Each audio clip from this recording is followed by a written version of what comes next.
So we are now ready to work on learning the simplex method. So let's try to solve an LP, and we are given that we need to maximize z is equal to 9x1 plus 7x2 subject to the constraints. First constraint is 10x1 plus 5x2 is less than equal to 50. Second is 6x1 plus 6x2 is less than 30 equal to 36. Third is 4.5x1 plus 18x2 is less than equal to 81. So that we know that our final answer matches what we would have found using a graphical solution, I have plotted a graphical solution on this slide, and we can see that the constraints and the feasible region and the solution is maximized, and the values of x1 and x2 are 4 and 2 respectively. So the first step we talked about in the previous topic was that we need to convert the problem into our standard form. Here is the conversion, and we are given that the objective function is maximized. So what it means is we do not have to change the maximize function. It is already in our standard form. So it becomes maximize z is equal to 9x1 plus 7x2. Constraints now. The first constraint is an inequality, and we know that if it is less than equal to, we have to add a slack variable. So we create a new slack variable and add it onto the left side of the first constraint. Our first constraint becomes 10x1 plus 5x2 plus s1 is equal to 50.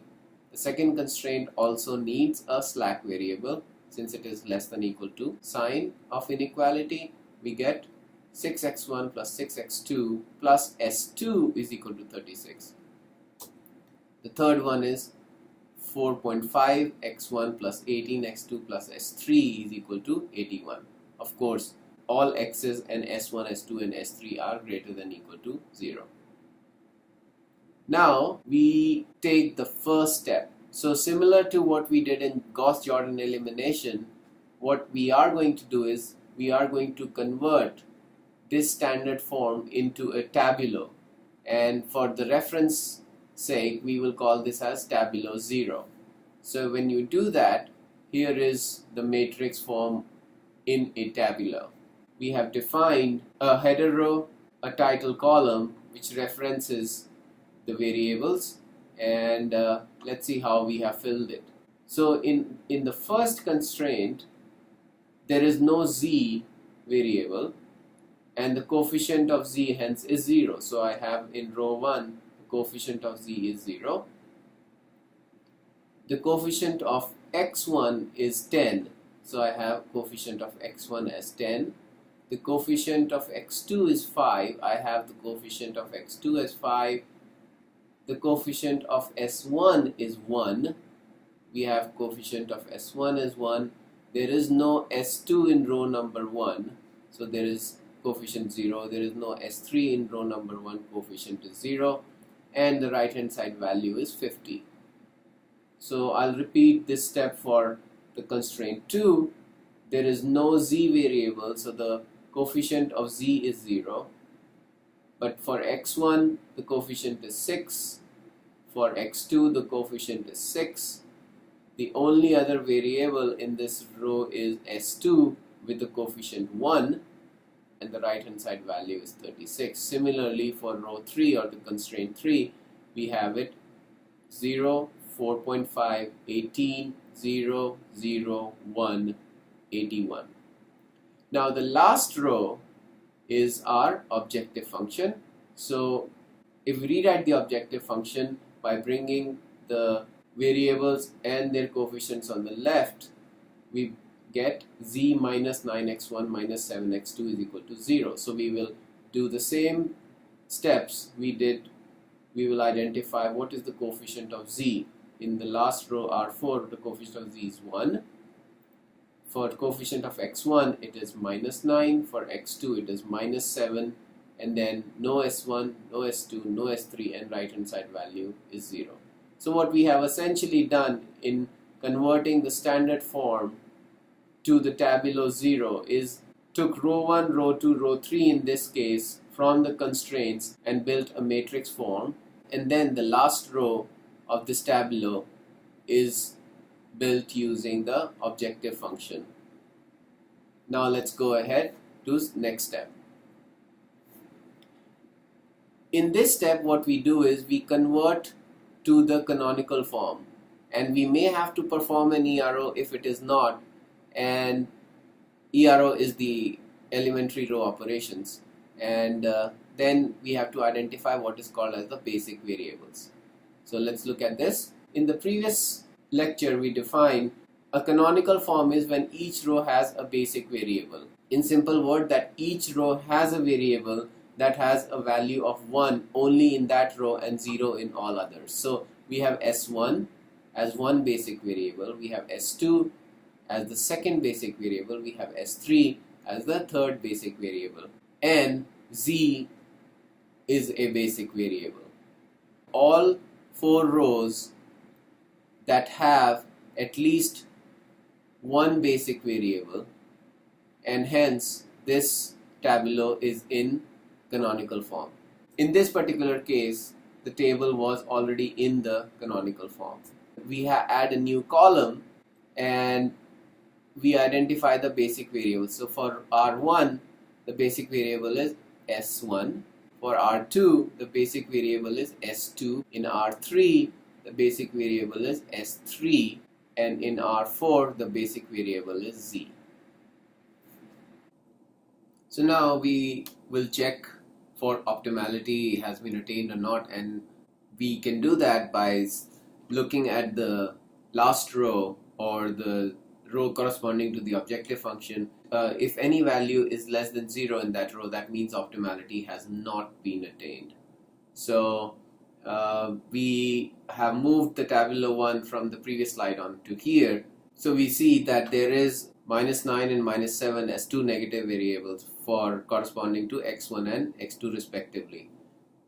What we are going to do is we have to, in this step, identify what is called as an entering variable. So we have to identify which of these x1 and x2 should be the next entering variable, and to do that we will look at the minimum value in this row, and the minimum value in this row, which is less than 0, is -9. So x1 will be our entering basic variable, and this is also called as the pivot column.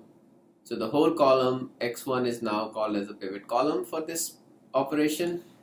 The next step in this is to identify which one is now the exiting basic variable or exiting row. To identify that, we will calculate a ratio of the right hand side value and the value in the corresponding row in the pivot column. So here is what we have done is we have identified 50 divided by 10 is 5, 36 divided by 6 is 6, 81 divided by 4.5 is 18 in the constraint rows, and we will pick the row with the minimum positive value. So the minimum positive value is 5, which means R1 is our exiting row. So this is the same table that we have and copied over here, except that we have removed S1 as the basic variable because it was originally S1. So this is the exiting row, and correspondingly we removed S1, and this was the entering column, placed X1 instead of S1. So everything in tabular 2 is same as tabular 1, except that now X1 is the basic variable in this version of tabular. What we see immediately is that if X1 is now identified as the basic variable, we have to perform elementary row operations for making X1 as a basic variable. It is not in a canonical form. Here the value is 10. We still have a value in row 2. still have a value in row 3 and row 4. S2 and S3 are still basic. So this is where we will start using what we learned in the elementary row operations or the Gauss-Jordan elimination method, and our goal will be to make the new selected basic variables column to be having the value of 1 in its row and 0 in all others. So remember, our goal here is to make column x1 such that the value in row 1 is 1 and then 0 otherwise. So we will perform a set of elementary row operations and then reach or fulfill our requirement of making x1 as a basic variable, and these are the steps that we have to take. So if we assign row 1 as the value of current row 1 divided by 10, we should make it x1 will become 1. This is obvious. All we need is 1 in this row. So 0 divided by 10 is 0, 10 divided by 10 is 1, 5 divided by 10 is 1 by 2. Similarly, we have 1 by 10, 0, 0, and 50 divided by 10 is 5. Identifying that what should be the transform or what should be the ERO for row 1 was easy, because all we did is we want this to be 1, and in order to do that you divide it by the current value in that row. Now let's look at row number 2. For row number 2, we are going to apply the operation which is current value of row 2 minus R1 multiplied by 6 by 10. So in order to identify how did we come up with this operation, the process was that we are operating on R2, so R2 has to be there. Then we also know that the basic variable that we are trying to work on is x1, so and the corresponding row is R1, so R1 has to be there. Now what kind of constant can you multiply with R1 so that the addition or subtraction, in our case here subtraction, of R2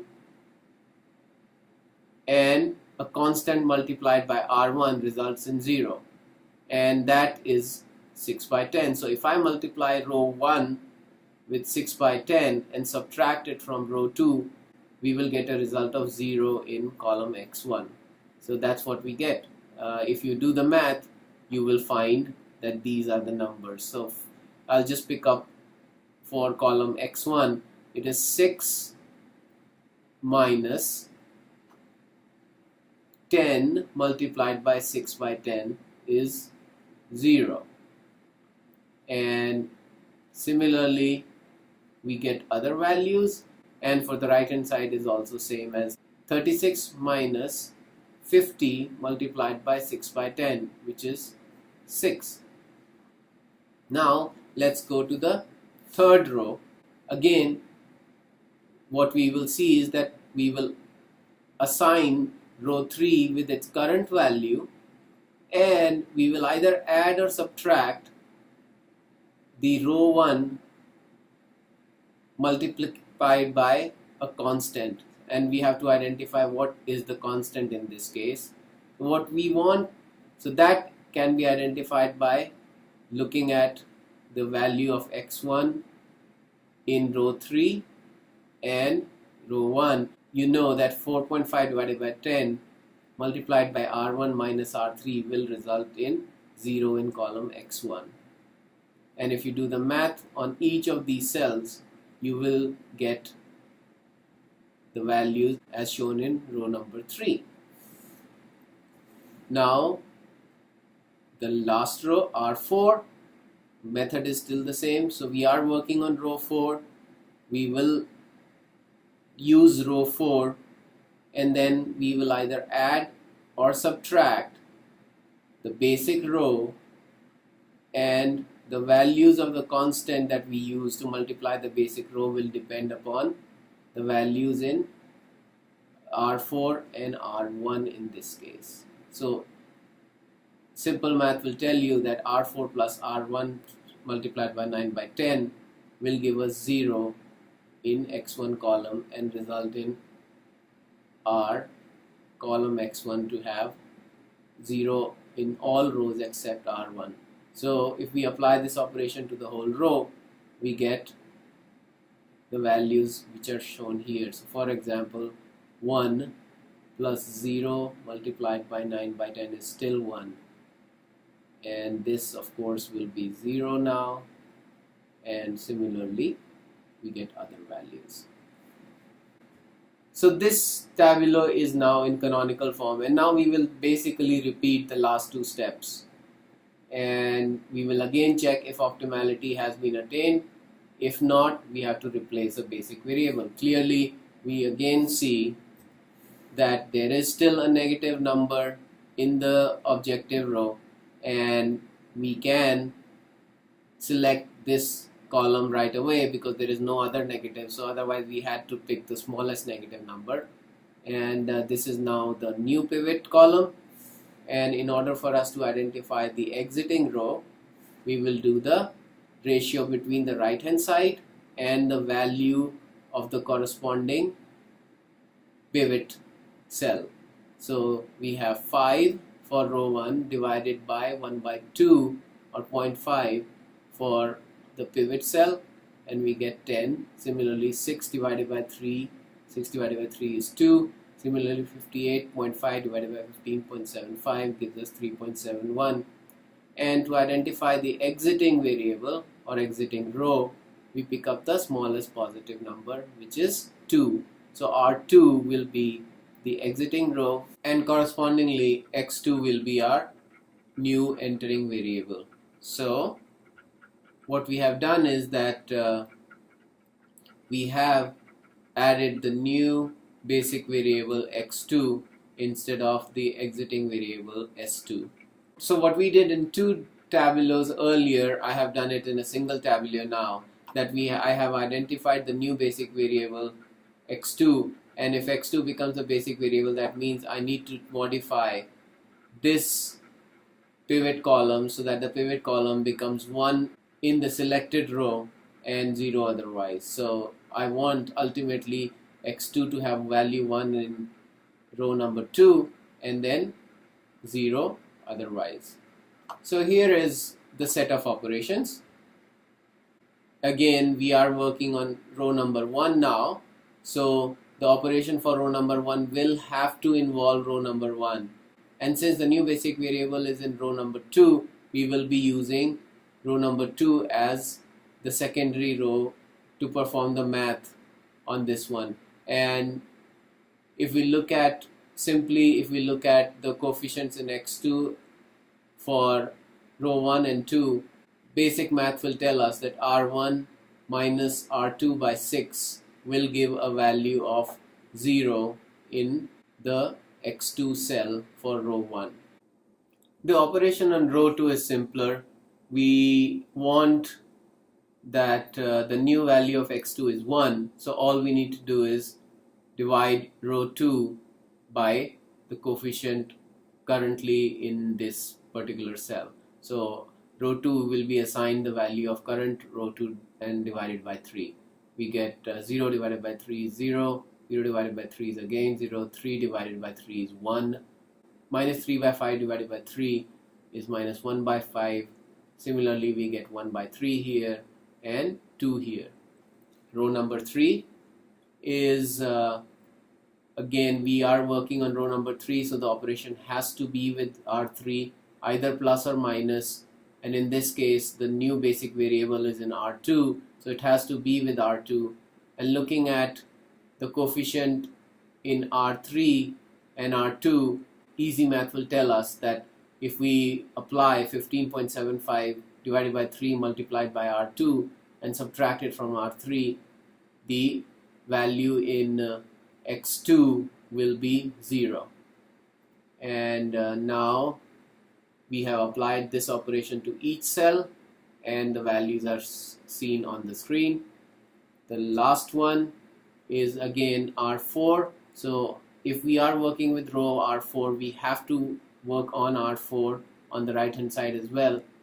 The basic variable, new basic variable row is R2, and math of 2.5 and 3 will tell us that R4 plus R2 multiplied by 2.5 divided by 3 will give us 0 in x2. And look at tabular 4 now. So the tabular 4 does not have any more negative variable, which means we have reached our optimal value, and which also means that x1 has a value of 4 and x2 has a value of 2, and then the maximum value is 50. So if we apply that to our objective function, it is same what we found in the graphical method. So z becomes maximized to 50.